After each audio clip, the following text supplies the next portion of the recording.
ಪ್ರಿಯ ವೀಕ್ಷಕರೇ ನಮಸ್ಕಾರ. ವಿಜಯಪುರ ಸೆಂಟ್ರಲ್ ಚಾನೆಲ್ನ ಬಾಲು ಸರ್ ನೆನಪಿನಂಗಳದಲ್ಲಿ ವಿಶೇಷ ಕಾರ್ಯಕ್ರಮದ ಮೊದಲ ಸಂಚಿಕೆಗೆ ತಮಗೆಲ್ಲ ಸ್ವಾಗತ. ನಾನು ನಿಮ್ಮ ಪ್ರಕಾಶ್. ಭಾರತೀಯ ಚಿತ್ರಸಂಗೀತಕ್ಕೆ ಮೆರುಗು ನೀಡಲೆಂದೇ ದೇವರು ಪರಿಮಳಭರಿತ ಪುಷ್ಪವೊಂದನ್ನು ನಮಗೆಲ್ಲ ಕರುಣಿಸಿದ. ಆ ಪುಷ್ಪ ಚಿಗುರಿದ್ದು 1946 ಜೂನ್ 4ರಂದು. ಆಂಧ್ರ ಪ್ರದೇಶದ ನೆಲ್ಲೂರಿನ ತೆಲುಗು ಬ್ರಾಹ್ಮಣ ಕುಟುಂಬದ SP ಸಾಂಬಶಿವಯ್ಯನವರ ಧರ್ಮಪತ್ನಿ ಶ್ರೀಮತಿ ಶಕುಂತಲಮ್ಮ ಅವರ ಗರ್ಭಾಂಬುದಿಯಲ್ಲಿ ಜನಿಸಿತು. ಅಂದು ಈ ಮಗು 16 ಭಾಷೆಗಳಲ್ಲಿ 46,000 ಚಿತ್ರಗೀತೆಗಳನ್ನು ಹಾಡುತ್ತಾನೆಂದಾಗಲಿ, ಸಂಗೀತ ನಿರ್ದೇಶಕನಾಗಿ ನಿರ್ಮಾಪಕನಾಗಿ ವಿಶ್ವ ಪ್ರಸಿದ್ಧನಾಗುತ್ತಾನೆಂದು ಯಾರೂ ಭಾವಿಸಿರಲಿಲ್ಲ. ಬಾಲೂಜಿಯವರ ಶಿಕ್ಷಣದೊಟ್ಟಿಗೆ ಸಂಗೀತಾಭ್ಯಾಸವೂ ಕೂಡ ಸಾಗಿತ್ತು. ಆದಾಗ್ಯೂ ಇಂಜಿನಿಯರಿಂಗ್ ಅಧ್ಯಯನದ ಸಮಯದಲ್ಲೇ ಆಗಾಗ್ಗೆ ಗಾಯನ ಸ್ಪರ್ಧೆಗಳಲ್ಲಿ ಭಾಗವಹಿಸುತ್ತಿದ್ದರು. 1964ರಲ್ಲಿ ಮದ್ರಾಸು ಮೂಲದ ತೆಲುಗು ಸಾಂಸ್ಕೃತಿಕ ಸಂಸ್ಥೆ ಆಯೋಜಿಸಿದ ಗಾಯಕರ ಸಂಗೀತ ಸ್ಪರ್ಧೆಯಲ್ಲಿ ಮೊದಲ ಬಹುಮಾನವನ್ನು ಪಡೆದರು. SP ಕೋದಂಡಪಾಣಿ ಮತ್ತು ಘಂಟಸಾಲ ತೀರ್ಪುಗಾರರಾಗಿದ್ದ ಆಡಿಷನ್ ಒಂದರಲ್ಲಿ ಮೊದಲ ಹಾಡು ನಿಲವೇ ಎನ್ನಿದನ್ ನೆರುಂಗದೆ ಆಗಿತ್ತು. ಚಿತ್ರಗಾಯನ ಸ್ಪರ್ಧೆಯೊಂದರಲ್ಲಿ ಬಾಲೂಜಿಯವರ ಗಾಯನ ಕೇಳಿದ S ಜಾನಕಮ್ಮನವರು ನೀನೇಕೆ ಚಿತ್ರಗೀತೆಗಳನ್ನು ಹಾಡಲು ಪ್ರಯತ್ನಿಸಬಾರದು ಎಂದು ಹೇಳಿ ಪ್ರೇರೇಪಿಸಿದರು. ಜಾನಕಮ್ಮನವರ ಮಾತೃ ಪ್ರೇಮದ ಆಶೀರ್ವಾದ ಬಾಲೂಜಿಯವರ ಮೇಲೆ ಸದಾ ನಿರಂತರವಾಗಿತ್ತು. ಬಾಲೂಜಿ ಎಂಬ ಚಿಗುರು ಮೊಗ್ಗಾಗಿ ಅರಳಿ ಮೊದಲ ಪರಿಮಳ ಸುಸಲು ಆರಂಭಿಸಿದ್ದು 1966 ಡಿಸೆಂಬರ್ 15ರಂದು. SP ಕೋದಂಡಪಾಣಿಯವರು ತೆಲುಗಿನ ಶ್ರೀ ಶ್ರೀ ಶ್ರೀ ಮರ್ಯಾದಾ ರಾಮಣ್ಣ ಚಿತ್ರದ ಮೂಲಕ ಬಾಲೂಜಿಯವರಿಗೆ ಅವಕಾಶ ನೀಡಿದರು. ಬಾಲೂಜಿಯವರ ಮಧುರ ಕಂಠದ ಪರಿಮಳದ ಸವಿಯನ್ನು ಆಂಧ್ರದ ಚಿತ್ರರಸಿಕರು, ಸಂಗೀತಾಭಿಮಾನಿಗಳು ಮೊದಲು ಸವಿದರು. ಕನ್ನಡ ನಾಡಿನ ಚಿತ್ರರಸಿಕರಿಗೆ ಬಾಲೂಜಿಯವರ ಕಂಠಸಿರಿಯ ಪರಿಚಯ ಮಾಡಿಸಿದವರು SP ಕೋದಂಡಪಾಣಿಯವರೇ ಎನ್ನುವುದು ಗಮನಾರ್ಹ. ಕರುನಾಡಿನ ಚಿತ್ರಲೋಕಕ್ಕೆ SP ಬಾಲಸುಬ್ರಹ್ಮಣ್ಯಂ ನಗುನಗುತ್ತಲೇ ಕಾಲಿಟ್ಟಿದ್ದು ನಕ್ಕರದೆ ಸ್ವರ್ಗ ಚಿತ್ರದ ಮೂಲಕ. 1966ರಲ್ಲಿ ತೆರೆಕಂಡ ಈ ಚಿತ್ರದ ಮುಖ್ಯ ಪಾತ್ರದಲ್ಲಿ TR ನರಸಿಂಹರಾಜು ಇದ್ದರು.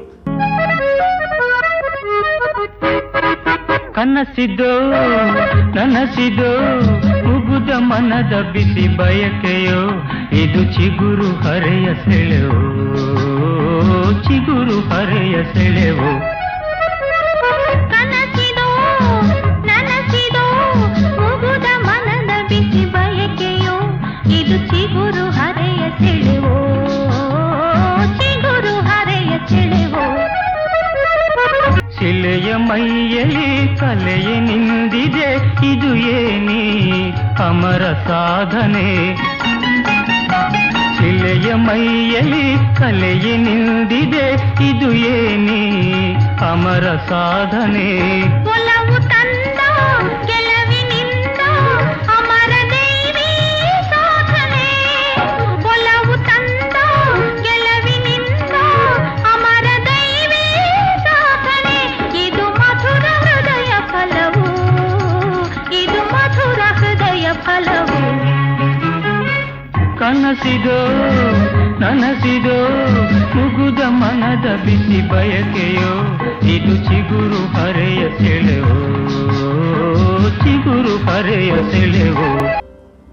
ಅಂತೂ ಕನ್ನಡಕ್ಕೊಬ್ಬ ಮಧುರ ಕಂಠದ ಗಾಯಕನನ್ನು ಕೋದಂಡಪಾಣಿಯವರು ಕೊಡುಗೆ ನೀಡಿ ಉಪಕರಿಸಿದರು.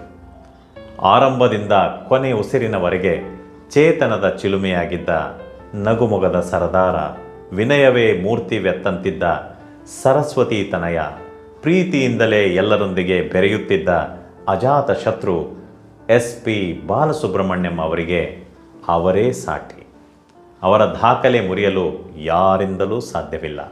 ಹೆಚ್ಚು ಕಡಿಮೆ 46,000 ಚಿತ್ರಗೀತೆ, ಭಕ್ತಿಗೀತೆ ಮತ್ತು ಭಾವಗೀತೆಗಳನ್ನು 16 ಭಾಷೆಗಳಲ್ಲಿ ಸುಮಾರು 54 ವರ್ಷಗಳವರೆಗೆ ದಣಿವರೆಯದೆ ಹಾಡಿದಂಥ ಕಂಠಸಿರಿ ಅದು. ಮೊಗೆದಷ್ಟು ಸಿಗುತ್ತಿದ್ದ ನೀರಿನ ವರತೆಯಂತಿದ್ದ ಜೇನಿನ ಧ್ವನಿ. ಓಹ್, ಜಗತ್ತಿನ ಯಾವ ಗಾಯಕನೂ ಇಷ್ಟು ಅಮೋಘವಾದ ಸಾಧನೆ ಮಾಡಿದ ಕುರುಹುಗಳಿಲ್ಲ. ನಾ ಭೂತೋ ನಾ ಭವಿಷ್ಯತಿ ಎಂಬಂತೆ ಹಿಂದೆಯೂ ಇಲ್ಲ, ಈಗಲೂ ಇಲ್ಲ, ಮುಂದೆಯೂ ಇಂತಹ ಕಲಾವಿದನ ಜನನ ಊಹಿಸಲು ಅಸಾಧ್ಯ. ಭೂಮಂಡಲದಲ್ಲಿ ಮನುಕುಲ ಜನ್ಮ ತಾಳಿದಾಗಿನಿಂದ ಈವರೆಗೆ ಇಂತಹ ಪುತ್ರ ರತ್ನವನ್ನು ಈ ಧರೆ ನೀಡಿರಲಿಲ್ಲ. ರತ್ನಗರ್ಭ ವಸುಂಧರ ಎನ್ನುವುದು ನಿಜಕ್ಕೂ ಸತ್ಯ. ಅಂತಹ ರತ್ನಗಳು ವಸುಂಧರೆಯ ಒಡಲಿನಿಂದ ಮತ್ತೆ ಜನ್ಮಿಸಲು ಈ ಧರೆ ಅದೆಷ್ಟು ಶತಮಾನಗಳನ್ನು ನಿರೀಕ್ಷಿಸಬೇಕೋ ಆ ಪ್ರಕೃತಿ ಮಾತೆಯೇ ಬಲ್ಲಳು. ವೀಕ್ಷಕರೇ, ಇದಾಗಿತ್ತು ಬಾಲು ಸರ್ ನೆನಪಿನಂಗಳದಿ ಕಾರ್ಯಕ್ರಮದ ಮೊದಲ ಸಂಚಿಕೆ. ನಿಮ್ಮ ಅಭಿಪ್ರಾಯ ಸಲಹೆಗಳು ಕಮೆಂಟ್ ಬಾಕ್ಸ್ನಲ್ಲಿ ಬರಲಿ. ಮುಂದಿನ ಶುಕ್ರವಾರ ಇನ್ನಷ್ಟು ನೆನಪಿನ ಬುತ್ತಿಯೊಂದಿಗೆ ಮತ್ತೆ ಬರಲಿದ್ದೇವೆ. ಹೆಜ್ಜೆ ಹೆಜ್ಜೆಗೂ ನಿಮ್ಮೊಂದಿಗೆ ವಿಜಯಪುರ ಸೆಂಟ್ರಲ್. ನಮಸ್ಕಾರ.